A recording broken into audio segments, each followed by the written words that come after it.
I know it's you.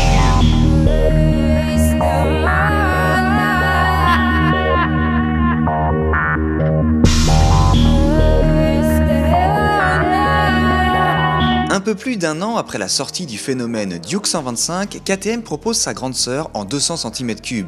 10 chevaux de plus dans une partie cycle qui les méritait bien, et voilà une 125 Plus qui ne manquera pas de conquérir les cœurs des titulaires du permis A.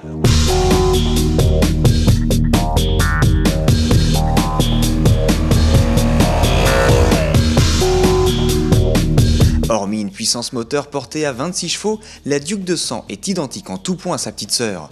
Nous retrouvons donc un design aux lignes acérées à mi-chemin entre le Roadster et le Supermotard pour un résultat absolument détonnant. La Duke respecte les codes esthétiques de la marque avec des formes racées, un regard original et des éléments graphiques ostentatoires.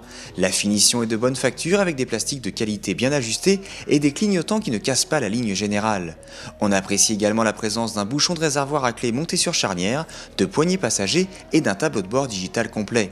La fourche Whippy de 43 mm de diamètre et le cadre trié tubulaire encaissent sans problème le surplus de puissance du monocylindre 4 temps injection à refroidissement liquide. Un peu plus creux au démarrage que le 125, le bloc 200 s'éveille dès 4000 tours, petit déjeune en fanfare après 5000 tours et tient une forme éblouissante jusqu'à 9000 tours minute. La vitesse de pointe n'est supérieure que de 10 km/h à celle du 8e de litre, 125 chrono au lieu de 115 km/h. Cela permet cependant de cruiser plus facilement et de profiter de reprises bien plus énergiques.